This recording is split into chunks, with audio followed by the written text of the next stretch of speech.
আসসালামু আলাইকুম রহমতুল্লাহি ওবারাকাতুহু। একটু থামুন, এই ভিডিওটি স্ক্রিপ্ট করবেন না।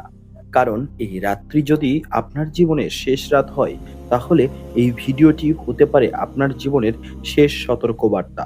তাই পুরো ভিডিওটি শেষ পর্যন্ত দেখবেন আশা করি। এখন নিজেকে একটি প্রশ্ন করুন তো, শাবান মাসের 14 তারিখের সেই রাত আপনার নামটা কোথায় লেখা হবে?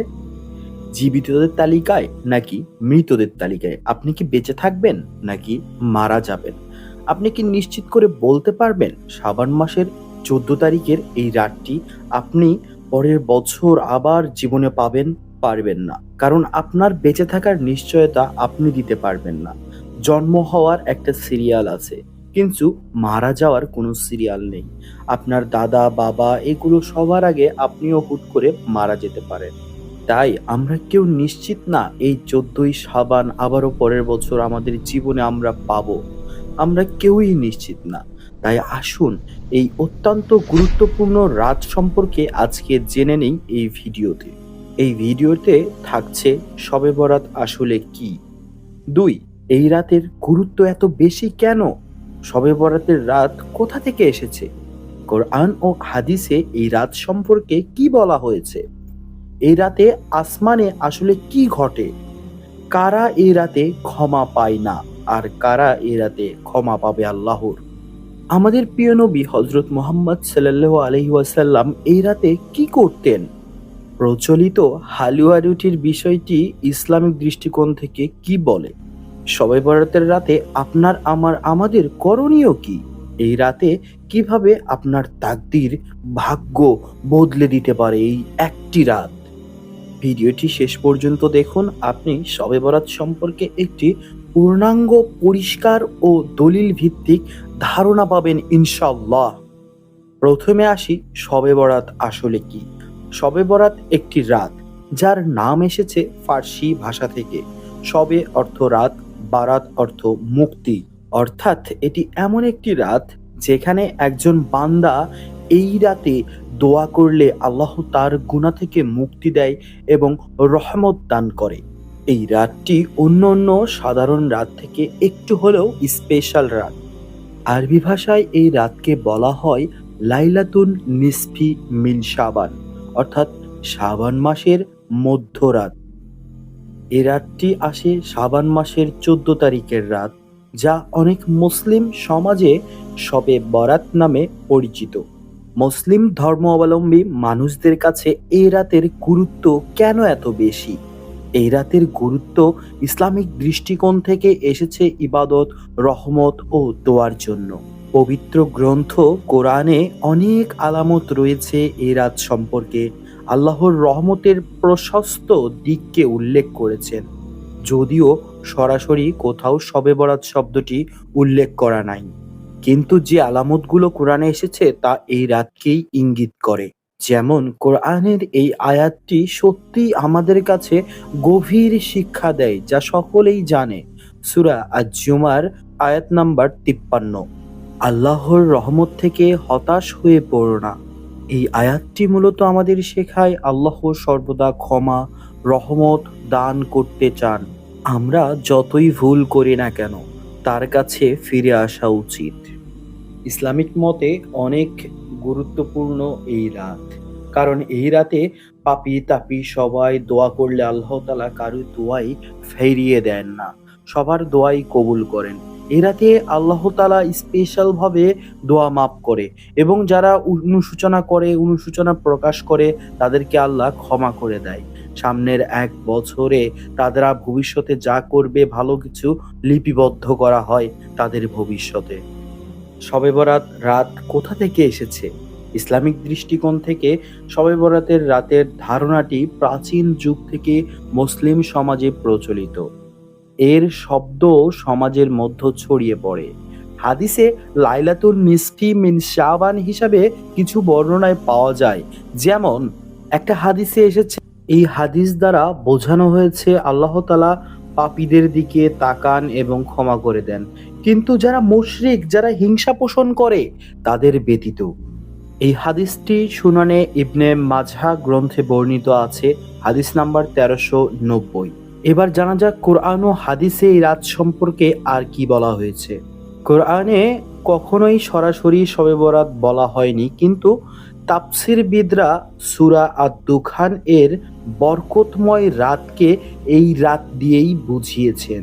তবে হাদিসে এই রাতে আল্লাহর রহমতের কথাটি উল্লেখ আছে, যেখানে বলা হয়েছে আল্লাহ কিছু লোকদের এই রাতে ক্ষমা করে, মুশরিক এবং হিংসা পোষণকারীদের ছাড়া। আচ্ছা, এবার জেনে নেওয়া যাক এই রাতে আসমানে কি ঘটে।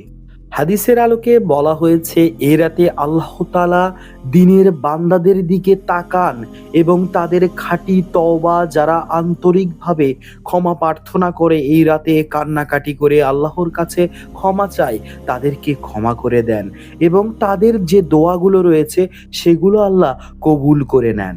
তাই মনে রাখবেন, এই রাতটি আল্লাহর কাছ থেকে যে কোনো পাপের ক্ষমা চাওয়ার জন্য গুরুত্বপূর্ণ একটি সুযোগ, যা আমরা কখনোই হাতছাড়া করব না ইনশাআল্লাহ। হ্যাঁ, জানলাম তো এই রাতে আল্লাহ তাআলা ক্ষমা করে দেন, কিন্তু কিছু ব্যক্তিকে আল্লাহ তাআলা ক্ষমা চাওয়ার সত্ত্বেও ক্ষমা করে দেবে না। এই বিশেষ বা স্পেশাল রাতেও তাদের ক্ষমা করবে না কখনোই। কারা এই রাতে ক্ষমা পাবে না, আসুন জেনে নিই। হাদিসে বর্ণনা আছে, যে ব্যক্তি মুশরিক, আল্লাহর সাথে শিরক করে এবং অপরের প্রতি হিংসা পোষণ করে, তাদেরকে এই রাতে ক্ষমা করা হয় না বা ক্ষমা কম পায় তারা। এ থেকে প্রমাণিত শিক্ষা আমরা পাই যে শুধু নামাজ পড়ে ফেললেই হবে না। এটি পরিষ্কার যে অন্তর পরিষ্কার থাকতে হবে, মিথ্যা পরিহার করতে হবে, হিংসা ছাড়তে হবে, আল্লাহর সাথে কাউকে শরিক করা যাবে না। এরপরে আল্লাহর কাছে ফিরে আসা দরকার, তাহলে ইনশাআল্লাহ আমরা আল্লাহর ক্ষমা ও করুণা পাবো। এখন বিশেষ একটি বিষয় জানা যাক, সেটা হচ্ছে আমাদের প্রিয় নবী হযরত মুহাম্মদ সাল্লাল্লাহু আলাইহি সাল্লাম এই রাতে তিনি কি করতেন। এখানে অনেকেরই মত রয়েছে। কিছু কিছু রেওয়াতে রয়েছে নবী শাবান মাসে রোজা রাখতেন, বেশি বেশি নামাজ পড়তেন। যেমন বর্ণিত হয়েছে, সাহাবায়ে কেরামরা বলেন, আমি রাসূল সাল্লাল্লাহু আলাইহি সাল্লামকে শাবান মাসে রোজা রাখতে দেখেছি বেশি বেশি। সহিহ মুসলিম গ্রন্থে হাদিসটি আছে যে নবী সাল্লাল্লাহু আলাইহি সাল্লাম শাবান মাসে রোজা রাখতেন বেশি বেশি। যেহেতু রমজান মাসের আগের মাস শাবান মাস, তিনি এই শাবান মাসে রমজান মাসের প্রস্তুতি নিতেন, সেভাবেই রোজা রাখতেন, নামাজ পড়তেন, বেশি বেশি ইবাদত করতেন এবং সাহাবাদেরও বেশি বেশি ইবাদত করতে বলতেন। আমাদের সমাজে এই যে শবে বরাতে প্রচলিত হালুয়া রুটির বিষয়টি ইসলাম কি বলে, আসুন জেনে নিই। হালুয়া রুটি বা অন্য কোনো খুরমা খেজুর খাওয়া হারাম নয়, কিন্তু এটাকে শবে বরাতের ইবাদত বা ফরজ আমল হিসাবে ধরা যাবে না। ইসলামী ইবাদতের জায়গা দলিল ভিত্তিক আমল চাই। নামাজ, তওবা, দোয়া, কোরআন তেলাওয়াত ইত্যাদি, এগুলো হচ্ছে ইসলামিক ভিত্তিতে ইবাদত। কিন্তু হালুয়া রুটি খাওয়া ইবাদত না, হারামও না। এটা আপনি চাইলে করতে পারেন, না চাইলে বর্জন করতে পারেন। এখন জেনে নেওয়া যাক, এত কিছু শুনলাম, তাহলে এই শবে বরাতের রাতে আমাদের করণীয় কি? এই রাতে আমরা কি করব? নফল নামাজ পড়ব বেশি বেশি, কোরআন তিলাওয়াত করব, আন্তরিকভাবে খালিস দিলে তওবা করব, ইস্তেগফার পড়ব, পরিবার ও আত্মীয় স্বজনের জন্য দোয়া করব। এটাই আমাদের করণীয়। এই রাতে কিভাবে আপনার তাকদীর বদলে দিতে পারে? একটি সত্যিকারের তাওবা, একটি খাঁটি দোয়া, একটি মন থেকে আল্লাহর কাছে ফিরে আসার কাকুতি মিনতি, এই তিনটি যদি এই রাতে করা হয়, তাহলে আপনার জীবনের মোড় বদলে যেতে পারে। এটি শুধু লোক দেখানো ইবাদতের রাত নয়, এটি অন্তর থেকে খালিস দিলে খাঁটিভাবে আল্লাহর কাছে ফিরে আসার একটি মহৎ সুযোগ। এই রাতে আপনি বেশি বেশি ইবাদত করলে এবং ভবিষ্যতের জন্য আপনার সুফল কামনা করলে বা আল্লাহর কাছে চাইলে, ইনশাল্লাহ আপনাকে আল্লাহ তাআলা ফেরাবে না, যদি ওপরের সবকিছু ঠিক থাকে। যেগুলো এতক্ষণ শুনলেন যে কি করা যাবে, কারা ক্ষমা পাবে, কারা ক্ষমা পাবে না এবং কি করলে আমাদের দোয়া কবুল হবে এই রাতে, এভাবেই আপনার ভবিষ্যতের পরিকল্পনা, ভবিষ্যতের তাকদীর আপনার বদলে যেতে পারে, যদি আপনি খালিস দিলে মন থেকে অনুশোচনিত হয়ে আপনার পাপগুলোকে স্মরণ করে করে আল্লাহর কাছে ক্ষমা চাইতে পারেন।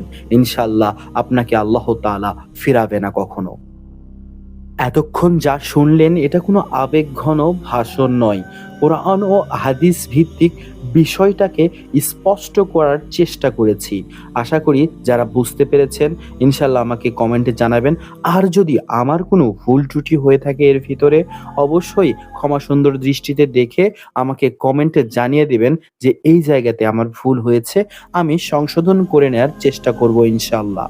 পরিশেষে বলি, আল্লাহ যেন আমাদের সকলকে, আপনাকে, আমাকে, আমাদের সকলকে এই রাতে খাঁটি তওবা, মন থেকে অনুশোচনা, ২ ফোঁটা চোখ থেকে পানি ছেড়ে খাঁটি ইবাদত করার এবং মাপ চাওয়ার তৌফিক দান করুক।